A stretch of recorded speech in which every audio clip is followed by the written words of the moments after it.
बोलती पुस्तके. ज्यांना वाचनाचा नाद त्यांना बोलती पुस्तके घाली साद. आमचं चॅनल सबस्क्राईब करा आणि सबस्क्राईब करायला इतरांनाही सांगा. नमस्कार श्रोते मित्र हो, बोलती पुस्तके सादर करीत आहे लेखक रंगराव पाटील लिखित कथा फैसला. रात्रीचे 10 वाजले होते. सर्वत्र दाट काळोख पसरला होता. वारणेच्या पाण्यावरचा मासळीचा वास गावात दरवळत होता. नदीवरून थंड वारा वाहत येत होता. हायवेवरून जाणाऱ्या वाहनांच्या आवाजाची धडधड, खडखड व हॉर्न ऐकू येत होते. कोल्हापूरकडे जाणाऱ्या व तिकडून येणाऱ्या वाहनांचे प्रकाशझोत गावावर कोसळत होते आणि ते गाव क्षणभर त्या प्रकाशझोतात एकदम उजळून निघत होते. दिव्यांचे झोत क्षणाक्षणाला त्या गावावर पडत होते. एक वाहन गेलं की दुसरं. अनेक प्रकारची वाहनं जात होती, येत होती. त्या प्रकाशझोतात त्या गावातल्या माणसांचे डोळे दिपून जायचे. त्या वाहनांच्या आवाजाची सवय आता त्या गावाला चांगली झाली होती. ते गाव एका छान वळणावर व वारणा नदीच्या काठावर वसले होते. आता सर्वत्र सामसूम झालं होतं. वारणेचा प्रवाह अखंड व शांत वाहत होता. नदीकाठच्या हिरव्या शेवऱ्यांची झाडं थंड वाऱ्यावर झोकं घेत होती. ज्या शेवऱ्या सायंकाळी वाऱ्यावर डुलत होत्या त्या आता मुक्यानं उभ्या होत्या. शेवऱ्यांचा पानांचा हिरवा थंड वास रानारानात आणि गावात सुद्धा भरून राहिला होता. पुन्हा आसमंतातही दरवळत होता. गावातल्या कुणकेश्वराच्या कळसावरून वाहत पूर्वेला पसार होत होता. त्या गावचा सर्वात मोठा पुढारी रघुनाथ पाटील. ते आज एका महत्वाच्या मीटिंगला जाणार होते. तेच ते मीटिंगचे प्रमुख होते. त्यांना एकच मुलगी होती. ती इंजिनियर होती. जावई पण इंजिनियर. ते दोघेही कोल्हापूरला नोकरी करत होते. पण राहायला मात्र रघुनाथ पाटलांच्या बंगल्यावर होते. त्यांचा बंगला, जमीन ही त्या दोघांच्या मालकीची होती. ती वडिलांची खूप लाडकी होती. वडिलांच्या सहवासात असल्यामुळे ती फार आनंदी होती. तिला मूल झालं होतं तरी ती त्यांना लहानच वाटायची. माझा पानपुडा आण बाळा, त्याने आपल्या मुलीला सांगितलं. त्यांचं नुकतंच जेवण झालं होतं आणि ते प्रशस्त सुंदर गादी तक्क्याने सुशोभित केलेल्या बैठकीवर रेलून बसले होते. त्यांची ती बैठकीची रूम चांगली सजवलेली होती. त्या बैठकीत कुणीही परका माणूस आला की तिथल्या सुंदर बैठकीमुळे तो अवघडून जाई. तिथल्या तक्क्याला टेकून बसायला त्याला अवघड वाटे, भीतीही वाटे. मग रघुनाथ पाटील त्या माणसाला म्हणत, सप्पई टेकून बसा की, असं का करताय? मग तो माणूस नीट बसे. मग ती त्याला मसाला पान देत. कुठल्याही विषयावर ते बोलू शकत. त्यांचं वाचनही प्रचंड होतं. राजकीय भान असला असा तो त्या गावातला एकमेव माणूस होता. भल्या भल्यानं त्यांच्या ज्ञानाचं, त्यांना असलेल्या माहितीचं कौतुक वाटे. त्यांच्या त्या ज्ञानानं माणसं दबून जात. त्यांचं बोलणंही तेवढंच खेळीमिळीचं असे. गावात त्यांचं चांगलं वजन होतं, वर्चस्व होतं. गेली कित्येक वर्षे त्यांचं हे गाव त्यांच्या मुठीत होतं. अर्थात त्यांच्याबद्दल आदरही गाववाल्यांना प्रचंड होता. भीती, दटावणी, धमकी असला प्रकार त्यांना कधीच करावा लागत नसे. त्यांच्या मुलीनं पानपुडा आणला. आबा, आज कुठंतरी बाहेर जाण्याच्या बेतात दिसताय? होय, गावातच. तुला कसं कळलं? ही स्त्री भट्टीची कपडे, त्यावर जाकीट, पुन्हा पुन्हा आरशात पाहून पडलेला भांग, हातात अंगठ्या, कानात अत्तराचा फाया. असली कसली मीटिंग आहे? अगं, मीटिंग साधीच आहे, पण मला हा नेहमीचा रुबाब करावाच लागतो. त्याशिवाय लोक प्रभावित होत नाहीत. पण जाताय कुठं? कसली मीटिंग? बाळा, ही राजकीय मीटिंग नव्ह, खाजगी मीटिंग आहे. बरं, तू जेव जाता. मी जेवले. कधी? तुमच्या आधीच. आता आई जेवते. मग तिला मदत कर जा. तसं कसं आबा, माझी आई आहे ती. तू पडलीस मोठी इंजिनियर, त्यामुळं कदाचित. आबा, मी तुमची मुलगी आहे, असं घडेल का कधी? बरोबर आहे. मग ती आत गेली आणि रघुनाथराव पान लावीत बसले.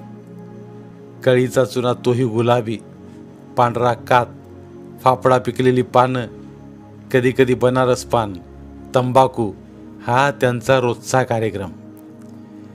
तंबाखू दाढीला धरूनच ते गावकऱ्यांशी बोलतात. गावातून मात्र रोज रात्री एक चक्कर. कुठं काय चाललंय, कुठं काय चाललंय याचा आढावा घेऊनच ते झोपत. पान खाऊन त्यांनी तंबाखूची फक्की तोंडात टाकली. तोच त्यांची मुलगी झोपल्या मुलाला आडवं घेऊन तिथं बैठकीच्या खोलीत आली. मूल चांगलं गाढ झोपलं होतं. तिनं त्याला त्यांच्या जवळच गादीवर टाकलं. अगं इथं नको, खालीच टाक त्याला, झोपेत वरनं पडल बिडल. मी आहे की, मी कुठं जातीया? तू आत कशाला तरी जाशील, तेवढ्यात साहेब कुलटी खातील. नाही, मी कशाला जाऊ. मग रघुनाथराव उठले. पुन्हा एकदा भांग पाडला. पण कसली मीटिंग आहे आबा? कसली खाजगी मीटिंग? अगे त्या गंगीची. असल्या उडाळबाईसाठी मीटिंग? तो फार वेगळा मामला आहे, तुला नाही कळायचं ते. पण तसल्या त्या बाईसाठी मीटिंग ह्याच मला आश्चर्य वाटतंय. तुला नाही कळायचं ते. मग रघुनाथरावांनी मोबाईल घेतला, खिशात टाकला. बॅटरी पण नाही आबा. मोबाईल आहे की. तशी ती हसली. मोबाईल म्हणजे बॅटरी नव्हे आबा. वाटेवर सगळे विजेचे डांबच आहेत. प्रत्येक डांबाला बल्ब आहे. काही डांबांना पेट्रोमॅक्सचे दिवे आहेत आणि काही डांबांना सोलरचे पण दिवे आहेत. अहो, तिचं घर कुठं? अगदी गावाच्या कडेला, हायवेला लागून. घर कुठं? तो बंगला आहे टोलेजंग. गावाच्या बाहेर कोपऱ्यावर आहे तो तिचाच काय? होय, राधाकृष्ण नाव आहे तिच्या बंगल्याचं. चांगलं आहे की नाव. मग तशी ती फार रसिक आहे. काय करायचं रसिक असून? बरं, जातो मी. 1-1:30 वाजेल परत यायला. लवकर या. कशाला त्या खुळ्यांच्या नादाला लागताय? पण कोण कोण आहे ते मीटिंगला? अन्नू मिलिटरीवाला, तंटामुक्तीचा अध्यक्ष युवराज, सुभाष मास्तर, तुक्का बापू, लाला लांगरे आणि सुरेश आडके. मग बडी बडी मंडळी आहेत म्हणा. होय, मी निघतो बघ. दार लावून नीट झोपा. असं म्हणून रघुनाथ पाटील बाहेर पडले. तोच अन्नू मिलिटरीवाला तिकडून येताना त्यांना दिसला. तो नेहरू शर्टाच्या खिशात हात घालून काहीतरी काढीत होता व तोंडात टाकीत होता. तो तंटामुक्तीचा अध्यक्ष होता. गावाला तंटामुक्तीचं 12 लाखाचं बक्षीस त्यानं मिळवून दिलं होतं. त्याचं गावातलं काम अत्यंत चांगलं होतं. सगळं गाव त्याला मानित होतं. त्यानं मिलिटरीत 20 वर्षे काढली होती आणि तो रिटायर होऊन आला होता. अजूनही त्याची बावडी झणझणीत होती. आवाज खणखणीत होता. त्याचा चेहरा राकट होता. नाक फेंदारलेलं, भव्य कपाळ. त्याच्या हातात नेहमी एक छडी असे, म्हणजे चांदीच्या मुठीची वेताची केन. ती फिरवीत तो तिकडून येत होता आणि तोंडात मधून मधून काहीतरी टाकीत होता. जेवलास का रघुनाथराव? जेवूनच बाहेर पडलोय. मग इकडे कोणीकडे आलासा? कुणकेश्वरला जाऊन आलो. आत्ता? रोज सांजाला जातो, पण आज नातवाबर कॅरम खेळत बसलो, त्यामुळं देवदर्शन राहिलं होतं. तुम्ही इकडे कोणीकडे? मी बी देवाला जाऊन येतो. का? असंच कधीतरी प्रश्न पडला एखादा की जातो. आता तुम्हाला कसला प्रश्न पडला आहे? ह्योच की त्या बाईचा फैसला करायचा आहे. तो प्रश्न मिटतोय का नाही कुणास ठाऊक. आणि कसा जरी फैसला झाला तरी आपल्याला घाबरायचं काय काम आहे? कसं होईल तसं होईल. तसं कसं बाबा? गावाचा प्रश्न आहे. रघुनाथराव, बर या जावा जाऊन देवासनं, तवर मी मारुती आबाच्या जाऊन बसतो. तिथं या तुम्ही. तिथं आणि कशाला बसतोस? सरळ गंगीच्या घराकडेच हो की पुढं सरळ. मी एकटा? मिलिटरीमन. मग काय तर, माझी सगळीजण हाना की मला जोड्यानं. तसे रघुनाथराव खळखळून हसले आणि त्यांनी टाळीसाठी हात पुढे केला. मिलिटरीवाला पण हसायला लागला. तोच रघुनाथराव म्हणाले, हे इतका धसका घेतलाय बाईचा त्या? मीच नव्हे, सगळ्या गावानं तिचा धसका घेतलाय. बरं चला, मारुती आबाच्यात बस, तवर आलोच. रघुनाथराव खालती देवळाकडे गेलं आणि मिलिटरीवाला वरती मारुती आबांच्या घराकडे सुटला. मारुती आबा व्हरांड्यात जेन टाकून त्यावर बसला होता. त्याच्या पुढ्यात बिडी बंडल पडला होता आणि त्यो बिडी पिटवून त्या बिडीची राख चुटकीनं झाडीत होता. आबा, जेनावं पडल बरं का ठिणगी, आणि जेनं पेटली. हे मागून आणलंय काय पेटाई? काय सांगावा येतंय? बसा, कवास जायचं? रघुनाथराव आले की घालायचंच. मिलिटरीवाले माझ्या एक मनात आलंय. काय? आमच्यात आधी सगळी बसूया. काय बोलायचं, काय विचारायचं त्याची जरा उजळणी करू. फायनल चर्चा करू. काय बोलायचं त्या बाई बरोबर, काय तिला प्रश्न विचारायचा, कुणी विचारायचं. नाहीतर ती बाई सर्वांना दांडून कोलवल्या गत करील. भल्या भल्यांची दांडी उडवणारी बाई आहे ती. पण इतकं होस्तोर आपण गावातली माणसं गप्प कसं बसलो? अरे माहीतच नाही कुणाला, नाहीतर आपण गप्प बसतोय होई. गावात हे काय चाललंय ते कुणालाच कळलं नाही तर त्या बाईनं सगळं गुपचूप कारभार केला. ताकास तूर लावून दिली नाही. मग आधी हितच बोलू की सगळ्यासनी, हितनं मिळूनच जाऊ सगळी. रघु दादाला तरी विचारूया आधी. दादा काय नको म्हणत्यात, पण विचारलेलं बरं. तोच दादा तिकडून येत असताना त्यांना दिसले. ते डावा हात नेहरू शर्टाच्या खिशात घालून उजव्या हातानं मोबाईल कानाला लावून कुणावर तरी बोलत येत होते. तोच मारुती आबा म्हणाले, दादा या या, कशाला चलायचं बघूया की आता. आम्ही म्हणतो या इथं सगळी जरा बसूया, जरा साधक बाधक चर्चा करूया. काय बोलायचं ते ठरवूया, काय विचारायचं तिला ते नेमकं ठरवू. तिला विचारू आधी की बाई तू असं का केलीस? चला, ती एवढी कोण पडली? तुम्हाला काय सुचतील ते प्रश्न विचारा. मी आहे तिला वंगवाई.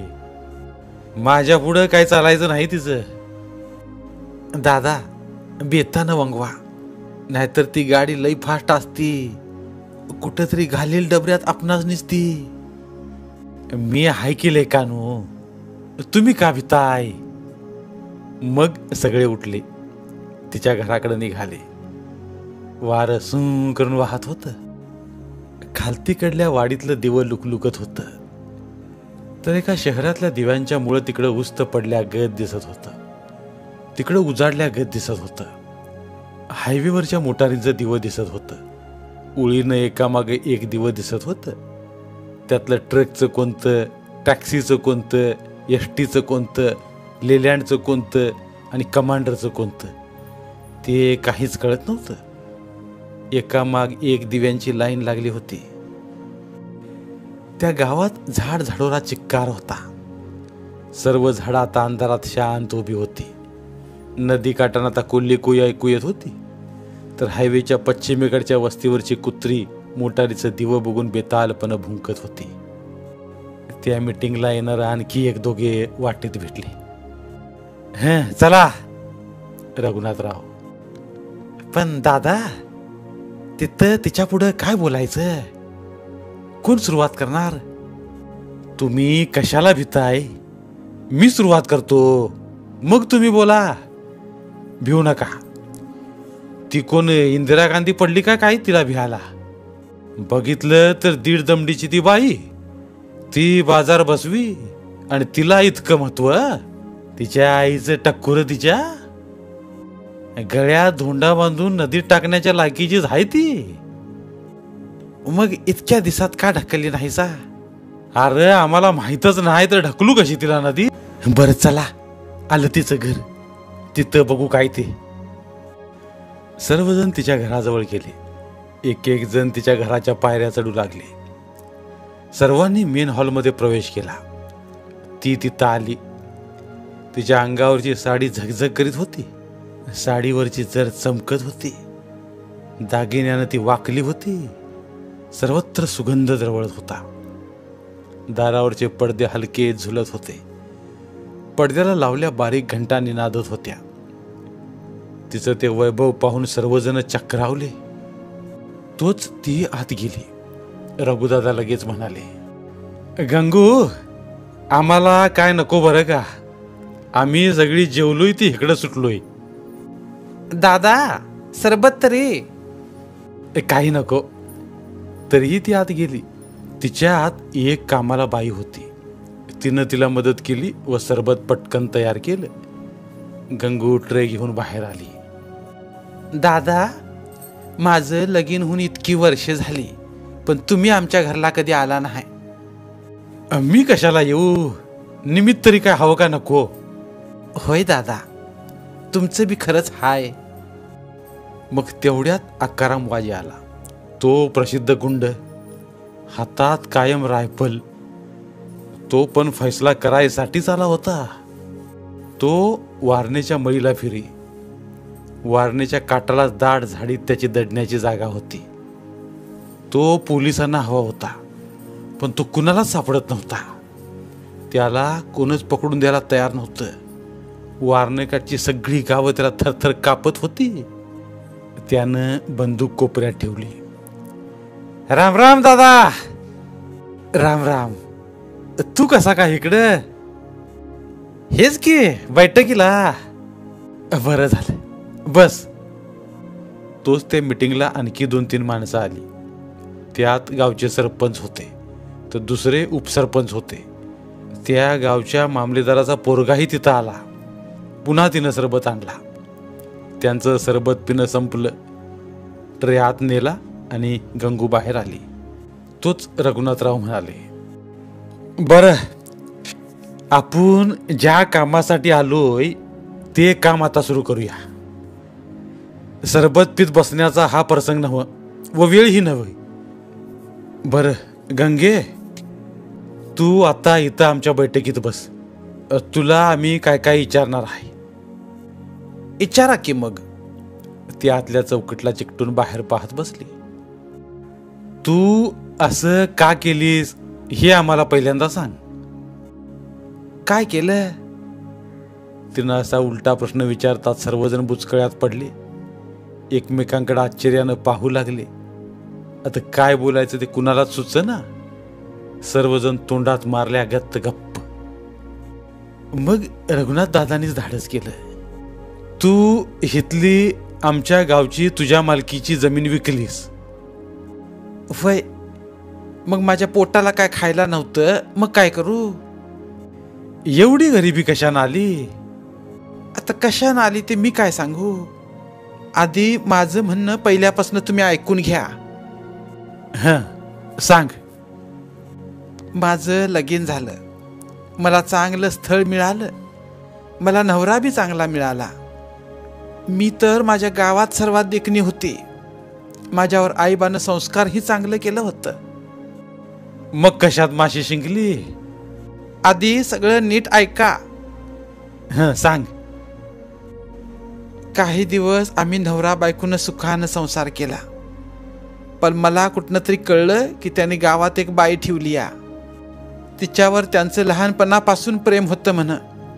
म्हणजे ती त्यांची लहानपणची मैत्रीण. त्यांच्यासाठी तिनं लगीन बी केलं नाही. ते रोज रात्री तिच्याकडे जायचे, तिकडेच राहायचे.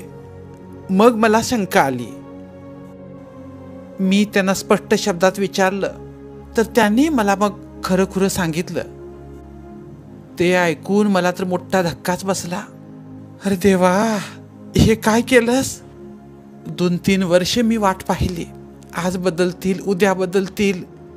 माझ्या माहेरच्या सर्वांनी त्यांना सांगून पाहिलं, पण नाही ऐकलं त्यांनी. मी मात्र रात्रभर झुरत बसे.